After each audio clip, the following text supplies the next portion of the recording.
আসসালামু আলাইকুম ওয়া রাহমাতুল্লাহি ওয়া বারাকাতুহু।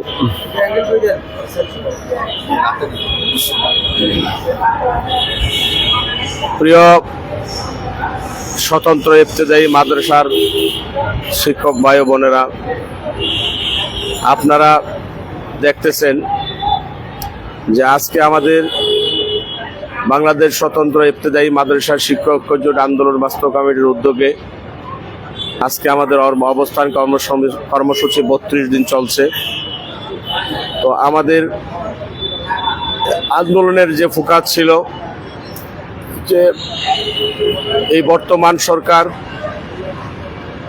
28শে জানুয়ারি 2025 যে আমাদের আন্দোলনের ফলে শিক্ষা মন্ত্রণালয়ের সচিব মহোদয়ের নির্দেশে যে যুগ্ম সচিব জনাব মাসুদুল হক স্যার আমাদের সেই শাহবাগ চত্বরে আমাদের দাবি দেওয়ার ব্যাপারে আমাদেরকে যে আশ্বস্ত করেছিলেন, সেটা বাংলাদেশের সকল শিক্ষক সমাজ এবং তথা শিক্ষক মাদ্রাসার সকল শিক্ষকরা অবগত আছে। সেই দিন তারা বুক ভরা আশা নিয়ে একটা সান্ত্বনা নিয়ে বিশ্বাস করেছিল যে দীর্ঘ 41 বছর যে স্বতন্ত্র ইবতেদায়ী মাদ্রাসা তারা শিক্ষক বৈষম্য হয়েছে, সেই আশা 28শে জানুয়ারি সকল স্বতন্ত্র ইবতেদায়ী মাদ্রাসাকে পর্যায়ক্রমে জাতীয়করণ ঘোষণার আশ্বাসে আমরা বাড়ি গিয়েছিলাম। তারপর আমরা বিশ্বাস করেছিলাম আমাদের হয়তো তার একটা দিক নির্দেশনা এবং আমরা চিঠি পাবো এবং তার বাস্তবায়ন পাবো।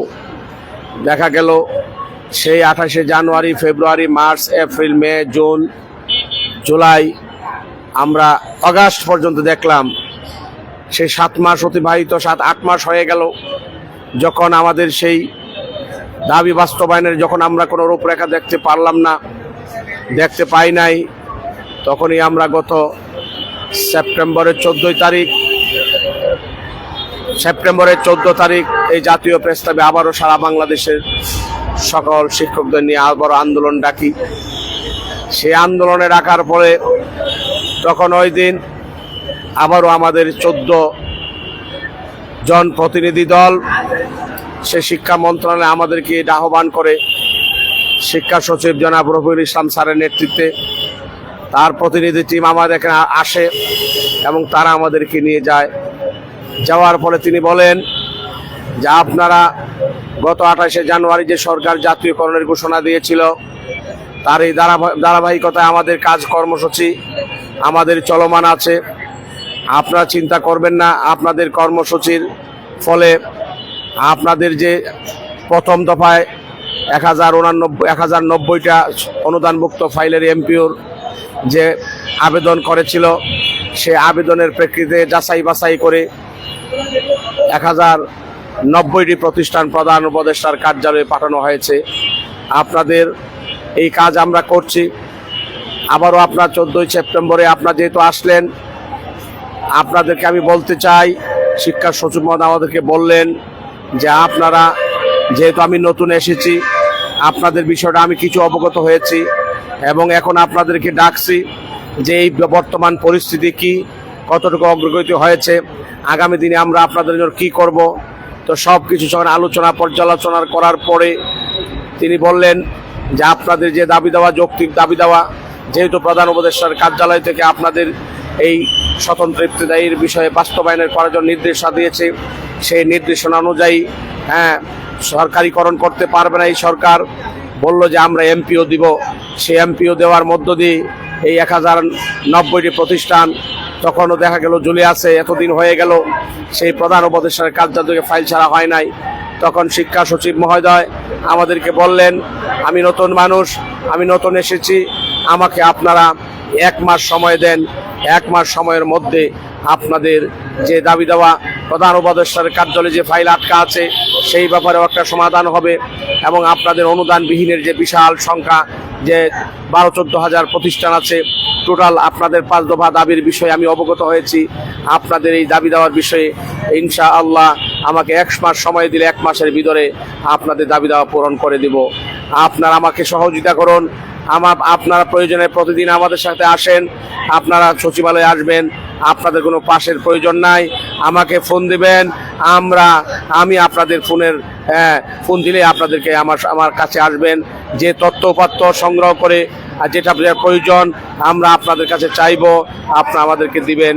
সেই কথার আশ্বাসে আমরা 14 সেপ্টেম্বর এই জাতীয় প্রেস ক্লাব থেকে আবারও আমাদের অবস্থান কর্মসূচি প্রত্যাহার করে আবারও সচিব মহোদয়ের কথা বিশ্বাস করে আমরা চলে গিয়েছিলাম। সর্বশেষ 1 মাস অতিবাহিত হলো, আবারও দেখা গেল সেই প্রধান উপদেষ্টার কার্যালয়ে আমাদের ফাইল আবারও আটকা। তারা যখনই কোনো আমরা চাপ দেই তখনই সময়ে সময়ে ফাইলের সমস্যা, কোয়ারি দিয়ে সমস্যা আছে, এইগুলি দিয়ে সময় কাল ক্ষেপণ করে তালবাহানা করেছে। আর আমরা বিশ্বাসের ওপর আশ্বাস না রেখে আমরা কি করলাম, আবারও 1 মাস অতিবাহিত হওয়ার পরে দেখলাম যে সচিব মহোদয় যে কথা বলেছিল, আমরা প্রতিনিধি টিম এই সচিব মহোদয়ের কার্যালয়ে আমরা গিয়েছিলাম। তাদেরকে বললাম, স্যার আপনি তো আমাদেরকে 1 মাস সময় দিয়েছিলেন, সেই 1 মাস সময় তো অতিবাহিত হয়ে গেল, আপনি কি করলেন? তখন সচিব মহোদয় আমাদের বলল যে আমরা ব্যর্থ হয়েছি, আমরা সর্বোচ্চ চেষ্টা করেছি, তবু এই চেষ্টার ফলে কিছুই হয়নি। আমরা আপনাদেরকে বলবো এখন আমাদের করার কিছু নাই, আপনারা কি করলে কিভাবে প্রধান উপদেষ্টার কার্যালয় থেকে ফাইলটা ছাড়া যায়, আপনারা একটু যোগাযোগ রক্ষা করুন। তারা ব্যর্থ হয়েছে, সেই ব্যর্থতার ফলে আমরা সে আন্দোলন বাস্তবায়ন কমিটি আবারও চিন্তা করলাম আমাদের আন্দোলনের বিকল্প নেই। আবারও 1 মাস অতিবাহিত হওয়ার পর সেই 13 অক্টোবর থেকে আজকে 32 দিন, আজকে 32 দিন চলে, আজকে 13ই নভেম্বর। আমাদের 32 দিন চলে যায়। এই 32 দিনের মাথায় আমরা কি পেলাম? আমরা পেয়েছি এই সারা বাংলাদেশের সকল অবহেলিত শিক্ষকদেরকে নিয়ে এই জাতীয় প্রেস ক্লাবে এই বিভিন্ন সময়ে কর্মসূচি আমরা দিয়েছি। কর্মসূচির ফলে আমাদেরকে 1089টা ফাইল সংশোধনী হওয়ার পরে 1089টি ফাইল পান্না স্যার সাইফুল্লাহ পান্না স্যার ফাইল ছাড়তে বাধ্য হয়, প্রধান উপদেষ্টার কাছে ফাইল দেয় এবং তখন 4টি শর্ত জুড়ে 18 নীতিমালা বাস্তবায়নের লক্ষ্যকে কেন্দ্র করে স্থানীয় জেলা প্রশাসকের মহোদয় যাচাই বাছাইয়ের মাধ্যমে যে সমস্ত প্রতিষ্ঠান আসবে সকল প্রতিষ্ঠানই এমপির আওতায় নেওয়া হবে। এর মধ্যে একটি চিঠি ছাড়া হয়েছে, যেটা বাংলাদেশের প্রতিটি জেলায় জেলা প্রশাসকের কার্যালয়ে অনুদানভুক্ত মাদ্রাসার এমপিও কর্মসূচি, এমপি হওয়ার কর্মসূচি অলরেডি আবার শুরু হয়েছে। সেটা স্বতন্ত্র ইবতিদায়ী আন্দোলন বাস্তবায়নের মাধ্যমে শিক্ষক ঐক্য জোটের মাধ্যমে একটা প্রথম ধাপ শেষ হয়েছে। আমাদের দ্বিতীয় ধাপে অনুদানভুক্ত মাদ্রাসা যারা আমরা শুরু থেকে একসঙ্গে রেজিস্ট্রেশন পাওয়ার পরেও আমরা কিন্তু 1519টা মাত্র অনুদান পেত, আর বাকিগুলি অনুদান পাইতো না, কোনো কিছুই পেত না। সেই অনুদানবিহীন প্রতিষ্ঠানগুলি তারা আমরা যখন 13 অক্টোবর থেকে যখন আবারও কর্মসূচি আমরা দিয়েছি, সেই কর্মসূচির মাধ্যমে আমরা একটাই প্রতিজ্ঞাবদ্ধ হয়েছি, সারা বাংলাদেশের সকল শিক্ষককে নিয়ে আমরা আবারও আন্দোলনে নেমেছি। যতদিন পর্যন্ত এই স্বতন্ত্র ইত্যাদি মাদ্রাসার আমাদের দাবি আন্দোলনের বাস্তবায়ন না হবে, ততদিন পর্যন্ত আমরা এই জাতীয় প্রেস ক্লাব থেকে যাব না সেই প্রতিজ্ঞা আমরা করেছি। সেই প্রতিজ্ঞার মাধ্যমে আমাদের একটা পার্ট স্বতন্ত্র ইত্যাদি মাদ্রাসার অনুদানভুক্ত স্বতন্ত্র ইত্যাদি মাদ্রাসার 1089টা ফাইল ছাড় হয়েছে, কিন্তু অনুদানবিহীনের 14,000 প্রতিষ্ঠান রয়েছে, তাদের ব্যাপারে কোনো কিছু এখনো হয়নি। প্রিয় শিক্ষক ভাই বোনেরা, প্রিয় দেশবাসী, আপনারা জেনেছেন গতকালকের আগের দিন আমরা শিক্ষা সচিব মহোদয় আমাদেরকে আবার ডাকলেন। ডেকে তিনি আমাদেরকে বললেন যে আপনারা তো অনেক দিন হয়ে গেল, 1 মাস অতিবাহিত হয়ে গেল, আপনারা আন্দোলনে আছেন, আমরা আপনাদের যে কষ্ট, আপনাদের যে দুঃখ, যে রাজপথে আপনারা শুয়ে আছেন, যে কষ্ট করছেন, আর আপনাদের কষ্ট করতে হবে না। আমি আপনাদেরকে অনুরোধ করছি, আপনারা তো আমরণ অনশন কর্মসূচি দিয়েছেন, আপনারা শিক্ষক পুরুষ মহিলা সবাই আছে, শিক্ষক হিসাবে একজন আলেম হিসাবে আপনারা এই আমরণ অনশন কর্মসূচি আপনারা করতে পারেন না, করবেন না। এটা আমার শিক্ষা জীবনে আমি একজন শিক্ষা সচিব হিসাবে যে কর্মসূচি আপনারা পালন করছেন, এতে আমার লজ্জা হয়, আমার দুঃখ হয়, আমার কষ্ট হয়। আমি আপনাদের এই আমরণ অনশন আপনারা প্রত্যাহার করুন। আর আপনাদের অনুদানবিহীনের বিষয়টা মাননীয় শিক্ষা উপদেষ্টার সঙ্গে এবং শিক্ষা উপদেষ্টা, মাদ্রাসা অধিদপ্তর, মাদ্রাসা বোর্ড সকলকে নিয়ে একটা মিটিংয়ের একটা সিদ্ধান্ত আমি দ্রুত বাস্তবায়নের লক্ষ্যে আমি কাজ করে যাচ্ছি। আমাকে একটু সময় দেন, আশা করছি অল্প 2-3 দিনের মধ্যে আপনাদের অনুদানবিহীনের একটা ফয়সালা আসবে। সেই গত তারিখে, আজকে হলো বৃহস্পতিবার, আমরা মঙ্গলবারে আমাদের সঙ্গে এই মিটিংটা হয়েছে। আমরা আবারও স্যারের কথা শুনে স্যার আমাদেরকে অনুরোধ করেন। আমরা তখন স্যার যখন সচিবালয়ে আমরা গিয়েছিলাম, 21 জন প্রতিনিধি টিম আমাদের সামনে তখন খানা আমাদেরকে দেয়। আমরা খানা খাই না, আমরা খাবো না, আমাদের দাবি আদায় না হওয়া পর্যন্ত আমরা আমরণ অনশনে আছি, খাওয়াবো না। তো স্যার আমাদেরকে অনুরোধ করলেন যে আপনারা আমার একটি কথা রক্ষা করুন, আপনারা আমরণ অনশন প্রত্যাহার করুন। আপনাদের দাবির ব্যাপারে আমার মাননীয় শিক্ষা উপদেষ্টা অবগত আছেন, আমি আপনাদের বিষয়টা ভালোভাবে অবগত হয়েছি। আপনাদের বিষয়টা অনুদানবিহীন প্রতিষ্ঠানকে কিভাবে বাস্তবায়ন করা যায়, কিভাবে শিক্ষক হিসেবে মর্যাদা দেওয়া যায়, সেই বিষয়ে আরেকটি মিটিংয়ের প্রয়োজন আছে।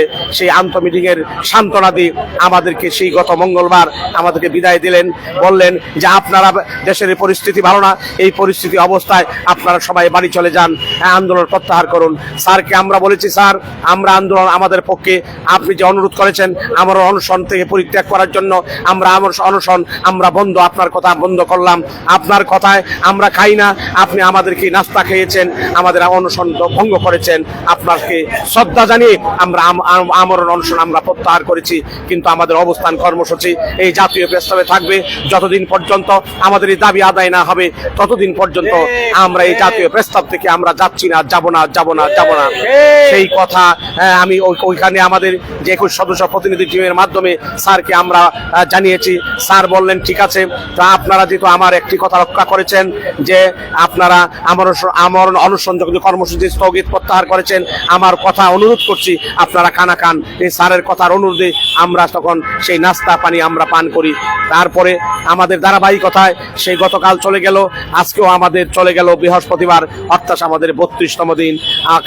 এভাবে আগামী যতদিন পর্যন্ত, যেহেতু স্যার আমাদেরকে বললেন যে আমাদের বা আপনাদের ব্যাপারে আমি সিদ্ধান্ত নিচ্ছি, তা আপনারা স্যার প্রাতিষ্ঠানিকভাবে আপনার মিটিংয়ের মাধ্যমে এই জাতীয় যে শিক্ষকদের যে সমস্যা, অর্থাৎ অনুদানবিহীনের যে সমস্যা, অনুদানবিহীন যে বেতনের ব্যবস্থাকরণের প্রয়োজনীয় ব্যবস্থা আপনারা করবেন। ততদিনে আমরা মাঠে আমরা অল্প সংখ্যক শিক্ষক হলেও আমরা আছি। আমাদেরকে যেহেতু আমরা কমিটমেন্ট নিয়েছি, এবারে আমাদের কমিটমেন্ট, এবারে আমাদের দৃঢ় প্রতিজ্ঞা, দাবি না আদায় হওয়া পর্যন্ত আমরা জাতীয় প্রস্তাবে যাব না, যাব না, মাঠ ছাড়বো না। কিন্তু তাই সেই ধারাবাহিকতায় আজকে আমাদের 32 দিন চলে।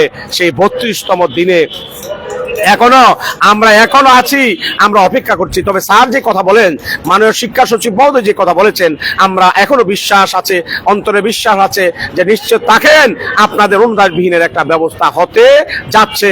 এই সংবাদটুকু আপনারা ইনশাল্লাহ নিজেরা দিতে পারেন, অন্যদেরকে জানাতে পারেন। যেহেতু আপনারা বলেছেন এই অবস্থান কর্মসূচির মধ্য থেকে একবারে নগদ হাতে কলমে তার গেজেট বা প্রজ্ঞাপন একটা অর্ডার যেহেতু আপনারা নিয়ে যাবেন, ইনশাল্লাহ তাহলে অপেক্ষা করুন। আমি আমার সাধ্যমতো সচিব হিসাবে শিক্ষা উপদেষ্টা, মাননীয় প্রধান উপদেষ্টার প্রয়োজনের কথা বলে আপনাদের আবারও অনুদানবিহীনদের একটা ব্যবস্থা ইনশাল্লাহ করব, সেই আশাবাদ রেখে সে আমাদেরকে সান্ত্বনা দিয়ে সেই গত মঙ্গলবারে আমরা শিক্ষা মন্ত্রণালয়ের সচিব মহোদয়ের নেতৃত্বে 21 সদস্য প্রতিনিধি টিমকে এই সান্ত্বনা দিয়ে আমাদেরকে বিদায় দিলেন। প্রিয় শিক্ষক ভাই বোনেরা, প্রিয় দেশবাসী, আপনারা আমার এই লাইভটা যারা দেখছেন, লাইক কমেন্ট শেয়ার দিয়ে আমার এই বক্তব্যটাকে সারা বাংলাদেশে সকল শিক্ষকের কাছে পৌঁছে দিবেন। এবং আজকে এই 32তম দিনে যে কথাগুলি বলছি, শিক্ষা মন্ত্রণালয়ের বর্তমান যে পরিস্থিতি এবং আমাদের শিক্ষকের যে চিন্তা চেতনা, উভয়টা আপনাদের সামনে শুরু 28শে জানুয়ারি থেকে আজকে 32তম দিন, সেই 13ই নভেম্বর পর্যন্ত যে কর্মসূচি সম্পর্কে আমি আপনাদেরকে অবগত করলাম। আমার এই ভিডিওটা ভালো করে আপনারা শুনবেন, বুঝবেন এবং সকল শিক্ষক ভাইদেরকে পৌঁছে দিবেন। ইনশাল্লাহ সকল শিক্ষক তারা আশাবাদ, আগামী শনিবার, কালকে শুক্রবার শিক্ষক কিছু কম থাকবে, আগামী শনিবার রবিবার আমাদের দেখবেন এই সারা বাংলাদেশের সকল শিক্ষকরা আবারও জেগে উঠেছে, জেগে উঠবে। আমাদের দাবি আদায় না হওয়া পর্যন্ত আবারও কিন্তু জাতীয় প্রস্তাবে সকল শিক্ষকরা উপস্থিত হয়ে তাদের দাবি অবশ্যই আদায় করে নেবে ইনশাআল্লাহ। তাই পরিশেষে আমি আর কথা বলতে চাই না। যারা মিডিয়া আমাকে আজকে এই বক্তব্য লাইভের সুযোগ দিয়েছেন এবং এই ভাইকে এবং মিডিয়া ভাইকে ধন্যবাদ জানাই। এবং আজকে এই লাইভের মাধ্যমে সারা বাংলাদেশে একটি আর একটা নজির হবে যে স্বতন্ত্র ইত্যাদি অনুদানবিহীন স্বতন্ত্র ইত্যাদি শিক্ষকদের বেতন হতে যাচ্ছে ইনশাল্লাহ। সকলকে ধন্যবাদ জানিয়ে আমি আমার বক্তব্য এখানে শেষ করছি। আসসালামু আলাইকুম ওয়া রাহমাতুল্লাহি ওয়া বারাকাতুহু।